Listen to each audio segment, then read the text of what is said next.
His win in Long Beach earlier this year came largely as a result of the quick turnaround from the crew. They managed to get back out in front of De Ferran, it was they were battling with on that occasion, and Zanardi got in front and then kept that lead position all the way through to the end of the race. So the pressure will begin to mount in the pits and it will be a tight battle indeed. So these two will now be pushing as hard as possible. Mark will be keen to put in some quick laps to draw out an advantage over Zanardi. Zanardi will be just as anxious to hold Blundell within sight and put the pressure on his pit crew. There's the first two, Mark Blundell, Alex Zanardi. Here comes Andre Ribeiro in third place, and there is Michael Andretti, who's not losing any ground at all, in fourth position. Mark Blundell turns into turn 5, a nice tidy line, doesn't use all the road on the exit. He's driving relatively conservative at this stage in the game. There's that very fast corner there, up through third and fourth gears there, flat out through here, turn 7, hard on the brakes for turn 8, the right-hander. And Mark Blundell inch perfect there, and holding off Alex Zanardi fairly comfortably, but he certainly hasn't got any room to relax, Ben, has he? He hasn't, has he? But just think what this is, what this means to Mark Blundell, Jeremy. We've seen him win a race, and it was the first race victory he'd had for so many years, but it's quite different in a way when you're in a situation as he was there, when he drove so well on slick tyres.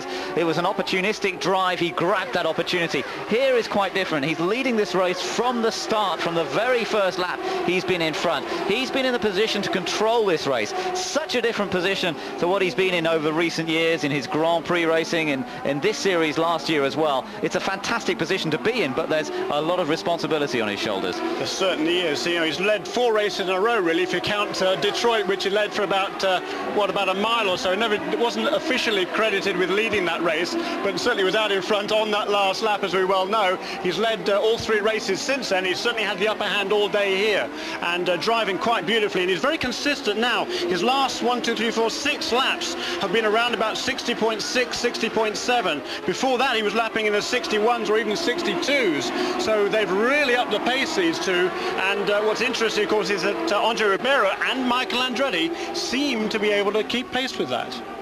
So the battle continues up front, so does it further down with Bobby Rahal. You ride at the moment. Michel Jourdain is just ahead of us in the Herdez car. You can see the rear wing high above the camera position here, and Bobby Rahal down in 6th place at the moment. Raul Boesel is behind him in 7th position, and then Greg Moore in 8th, Guterman 9th, and Paul Tracy 10th. They're getting past Matsushita, just about finding enough space through there. That looks fairly tight.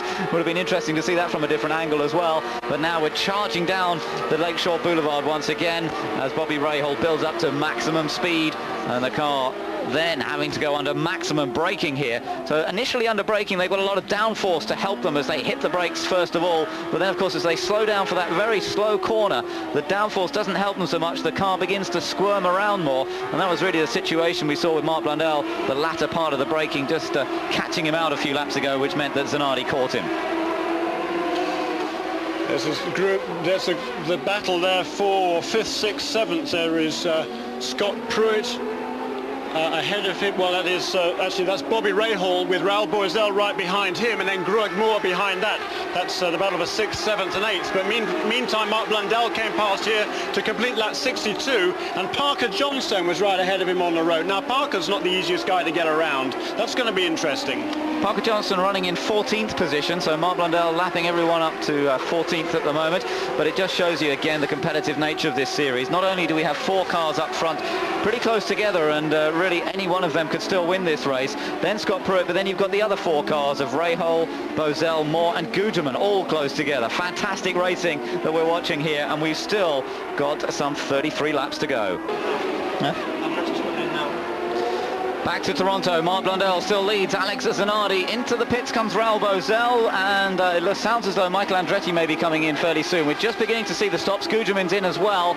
We've just seen a great stop from Andre Ribeiro, and Jeremy, you reckon that might be quite a critical stop? Well, it could well be if I think the last couple of laps, Mark Blundell is held up a little bit by Parker Johnstone, and I think perhaps he tried to make a move on him. I would surmise that he might have got some rubber on his tyres, some pickup, as they say, some of that loose rubber offline, because his last 2 laps been significantly slower than how he was running before, and that's enabled actually Parker Johnstone to pull ahead of a little bit. But if Andre Ribeiro can come in and make that pit stop and now turn some really quick laps, if these two continue to be held up by Parker Johnstone, that could be very, very significant. There you are, that's the situation. Andretti's into the pits. This is a key stop as well. The Newman Haas team going to work. You can expect to see a good pit stop here. Normally these guys are amongst the best. Look how calm it looks as they do that. We can just hear some radio from them as well. Pretty good, pretty good. Just lost a fraction of a second on the getaway there, but Michael Andretti makes a good clean stop and rejoins the race. Now, it's going to be a battle between Andretti, Ribeiro, Zanardi and Blundell. Ribeiro and Andretti have both made good stops. Yes, and Andre Ribeiro, last lap around 60.862 with his lap time. That's his first flying lap out of the pits. The leaders are doing 61s. He was only a couple of seconds behind.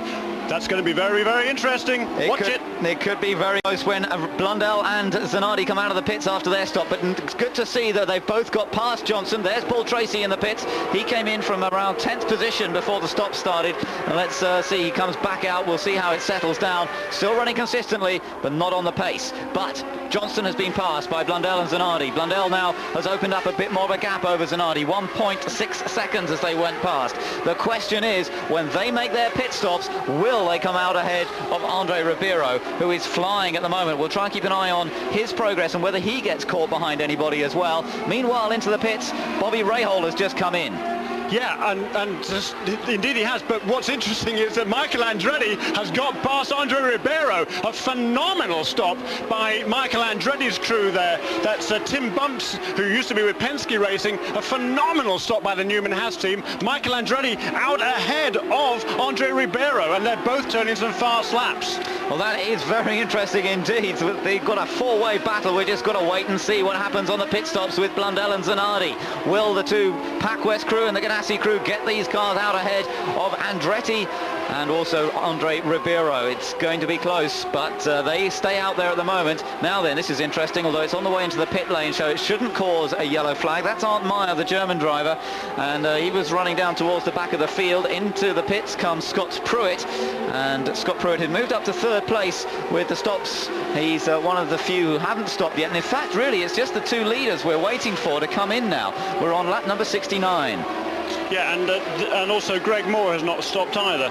But certainly Andretti is he's been flying right before those pit stops. He was turning some very fast times indeed, and a brilliant stop by the Newman Haas crew. He's now in fourth place, just Greg Moore ahead of him now, and of course the two leaders who are yet to make their pit stop. This is great stuff. I just don't know what's going to happen amongst these leaders at the moment, anything at all, and just waiting to see when Blundell comes into the pit. Still not in, but Zanardi is into the pits this time. Alex Zanardi comes down the pit lane. Now this is an absolutely crucial pit stop for the Ganassi team. We've seen some great performances so far this year from them. We also saw a bit of a disaster in Cleveland last week, but that was down to miscommunication. We could get a yellow. Brian Herter is off at the side of the track, although hopefully they'll be able to get that car cleared away, we hope, without going to a full course yellow. Zanardi into the pit lane. Let's see how long it takes. Good stop, 10.3 seconds. Now then, is he going to get out in front of Andretti? Yes, he is. Zanardi is out ahead of Andretti and Ribeiro, so he's well placed. But what can Mark Blundell do now? You know, that even if there is a full course yellow, there's Greg Moore off the road. Greg Moore, it's got to be a full course yellow now. This could help or not. No, it really actually won't make any difference, because the pits, unlike on the ovals, the pits are actually open. They don't close the pits like they do on the ovals. So Mark Blundell will be able to dive straight into the pits, which I'm sure he will do this time around. Actually, he doesn't. There he goes past the start-finish line. As long as there isn't a full course yellow on this lap, he will be able to run around at maximum racing speed. But you know, as he goes past that incident down there in turn 2, he's going to lose time, and I'm pretty surprised that the PacWest crew, there is Brian Herter losing it under braking for turn 3.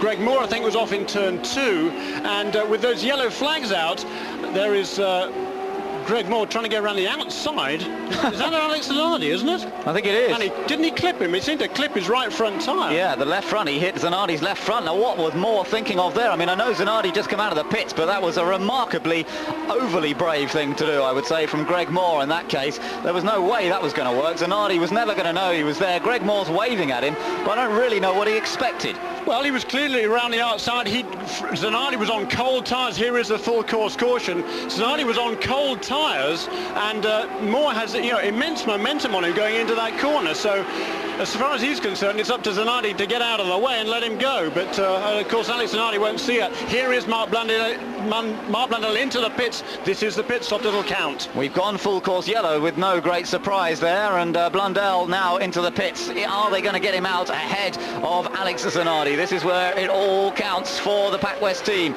Tyres come off, tyres go on. It's methanol fuel that goes aboard, remember. We're watching to see where Zanardi is on track. Is he going to come out in front? I think he is. It's a good stop from Blundell and the Pac West crew. Blundell comes back out onto the circuit. I can see Zanardi now coming past us. Blundell comes back out in front, and Zanardi comes through in second position, Andretti in third place. And there's going to be quite a battle when this race goes green once again. But Blundell has managed to get out in front of them and retain his lead here in Toronto. Greg Moore is the car that's damaged. He's out of the race, but Blundell still leads.